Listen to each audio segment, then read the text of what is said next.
Yo, whoa, what is going on YouTube? It's your boy Dan, aka aDrive. But guys, the pregame press conference in Team Builder for week 8 of the WBE. The WBE is actually coming to a close pretty soon. There's only a few weeks left, and we are still in the middle of the playoff race, despite a few rough weeks that we've had recently. But this match is going up against Kyleaye and the Miami Donphans, who is someone that I've battled many times, and he likes to bring some crazy shenanigans. And he did indeed steal my mascot Pokemon. He drafted Vikavolt about 3 picks before I was going to draft it in this draft, and I was very salty about that. But it's all good. We're going to break down his team, my team, what I'm bringing, why I'm bringing it, and everything in between. So be sure to like the video down below and subscribe if you guys are new. I will let you guys know I'm actually, as of today, I just finished closing on my new house. So I'm going to be moving over the next couple weeks. Things are going to be a little bit crazy. I plan to keep all my matches uploaded on time, but just bear with me, right? Things are going to be nuts. I'm not going to have as much time to prepare as I normally would and things like that. I do actually think we have a really cool team this week, though, so we'll talk about that. So for Kyle's team, he's got a G-Max Urshifu, which obviously has that Unseen Fist. It can deal massive damage without protects, no max guards, things like that, especially if it Gigantamaxes. He does have the Hatterene, which can set up Trick Room. Not as scary as the G-Max Hatterene, but obviously a huge threat. The good news is there's no Psychic Terrain and DD to kind of pair with it, which I think is one of the things that makes Hatterene really strong. Marowak, Alolan form, obviously a massive threat, right? This thing can carry the Thick Club, double its attack stat. Has the new move Poltergeist, can hit really hard with Flare Blitz and Rockhead. It can also carry Lightning Rod if it wants to dissuade some of those electric type moves. I anticipate a Rockhead Flare Blitz set though, and it just, like I said, hits really hard. Great Dynamax candidate, especially into the Trick Room condition. He's got a Goodra very specially bulky, oftentimes paired with like an Assault Vest, sometimes Weakness Policy, has tons of coverage, hits really hard, very specially bulky. Sableye, which I expect him to bring, can be kind of a disruptor with Fake Out, Quash. In this matchup, I think he brings those. I think he also brings Rain Dance. Rain Dance changes the weather, or maybe even Sunny Day. Changes the weather to keep it so I don't have the ability to kind of, manage my hail against him, which is okay. I've obviously thought of that. He's got the Tangrowth, which can have Regenerator or Chlorophyll, actually, with Sableye. Gets Sleep Powder, Rage Powder to redirect attacks, and otherwise just annoying in general. Dugtrio, a trapping Pokemon with Arena Trap. Very frail, obviously, but super fast ground type.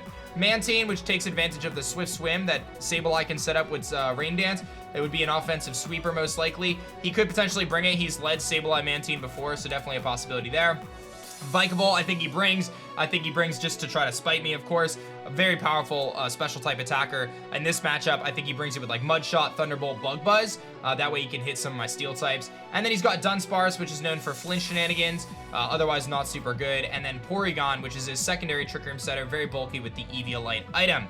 In terms of what I'm gonna bring and what I'm kind of scared of, so I think Urshifu, Marowak, Goodra, Sableye, Tangrowth, Vikavolt, I would say are the ones that are most kind of threatening. I really don't see Dugtrio coming. I really don't see Dunsparce coming. Porygon is a maybe. Hatterene's a maybe. Urshifu, I think, is a bring. But otherwise, I really don't see him bringing Dugtrio. I don't think it really matches up well against me. And I don't think Mantine's even that good against me. But he could bring it if he tries to beat me weather-wise. I just think that my weather is better than his. So he can counter my weather with Sableye. But I don't think Mantine is all that good against me. But we'll see what he ends up doing. Hopefully I don't get run over by Mantine. So in this matchup, I obviously had some tough decisions to make. I had to figure out, how do I want to approach this? I obviously had a couple different options there. That Sableye provides priority pressure, so maybe Serena would be good. Blastoise can slow down the Urshifu as well as the Marowak, so that's something to consider.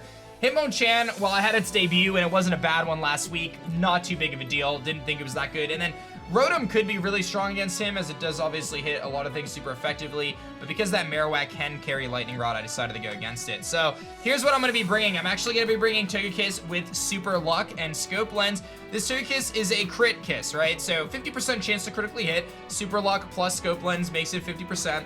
This is a Dynamax candidate as well. It's very good hitting off max max fairy moves, max airstreams, and also max phantasms for that Marowak. So this is a dedicated lead, which I'll talk about at the end of this kind of video, what my leads are. But this thing hits incredibly hard from the special side, very bulky. His team's really slow, so because of that, I didn't actually invest a lot of speed into my Pokemon. I don't really mind if he outspeeds me with stuff. I actually didn't really invest at all in this thing for speed. Maybe I could have put just a smidge of speed on there. I don't. Oh, I do have some. I have 76 speed EVs, which is basically for Goodra. Goodra. Like if he tries to put just a little bit of speed on Goodra, I can outspeed it, but generally not a huge deal. Again, this is a very good Dynamax candidate, very good against Urshifu, blows back that Sableye. And I think when he sees my team, he's going to see the Hail team and try to adjust with that. So that's what I'm going to talk about here as we get through this. I'm bringing the first time this season a physically offensive Turtonator. Now, Turtonator doesn't have the highest physical attack stat. It's only base 78. Believe it or not, his special attack stat is only 91. So it's not that big of a difference. And when I look at his team, I see things like Mantine, I see things like Goodra, all of which are very specially bulky. Turtonator, when it's physical, is actually pretty strong here. Max Wormwind blows back the Goodra. The Max Head Smash, or Max Rockfall, actually has a chance to one-shot Mantine, which is pretty nuts when you think about that. Iron Head's there for Hatterene, and then Heat Wave's there for things like Tangrowth. That weakness policy is going to double my attack and my special attack, so we can utilize that on both sides of the spectrum and utilize a weakness policy, offensive, physical Turtonator for the first time, max HP and max attack. Bronzong is coming, and I vowed to not do it, but we're doing it. I've got Ally Switch on there, man. My least favorite move in competitive Pokemon, but to be honest, there really wasn't much else that Bronzong was going to run this week. I'm going to try not to click it.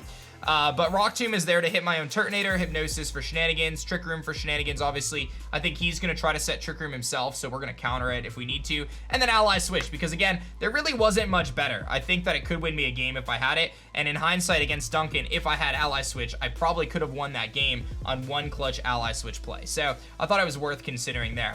We've got Emma Frost here, our Ninetales, which is rocking the Aurora Veil, Blizzard, Freeze Dry, and Protect. Standard stuff, Focus Sash as usual. This thing's pretty good in the sense that it can actually deal a lot of damage to my opponent. It can hit Freeze Dries into Mantine and Urshifu. It can deal lots of Blizzard damage and outspeeds pretty much the entire team with the exception of the Doug Trio. So that's pretty usable. But I'll be honest, the Hail core on this team is really meant as more of a dissuade, like trying to trick Kyleaye more than actually bringing it. I may bring the Hail core to the match, don't get me wrong. In a best 2 out of 3, it's very likely that we will, if we get to a game 3, that I'll bring Hail at some point, but it's not my core strategy. I do have White out the Sandslash, rocking a Life Orb with Swords Dance. I can see that pairing very nicely with my Togekiss, which I failed to mention. It is an offensive Togekiss, but it also has the redirection support with Follow Me, so we can always use it in both ways. But this has Max Quake for Marowak, Iron Head for Hatterene, Swords Dance, and then Triple Axle to hit incredibly hard with that very powerful Ice-type stab. Swords Dance doubles my stats, right? This is something that he's going to have to prepare for. He's going to have to expect it. I really think that me leading Ninetales Sandslash, or the potential of me leading Ninetales Sandslash, really could bait out that Sableye on turn 1, which is what I'm hoping for, because I am bringing Venomax. Venomax is rocking a very unique set this week in terms of its bulk. It's got a lot of HP, some special defense for Mantine, and it's got a lot full max attack with the Razor Claw and Sniper.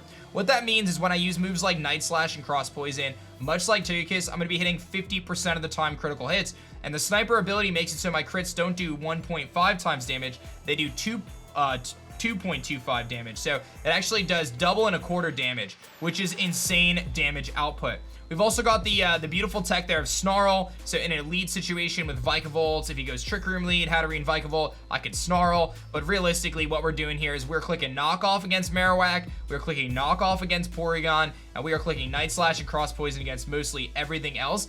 And this is not a Pokemon we Dynamax, right? And I talking about my leads at the end of the video. Togekiss Drapion, unless I see something crazy on Team Preview, is my dedicated lead, because Togekiss can redirect, Drapion can attack, Togekiss can max, and Drapion can attack.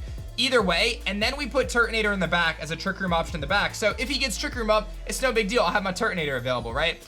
Another option, of course, is the Hail lead or a Trick Room lead, something like that. But I think this match really comes down to, will I crit? If Togekiss and Drapion can snag those crits in those crucial moments, I think we can easily win this game. But it's going to be a tough one, man. We've had a little bit of a skid lately. Things are a little crazy in my life. You just never know. But I'm going to throw down against Kyleaye. You guys will see the match tomorrow, so make sure you guys subscribe with those notifications turned on.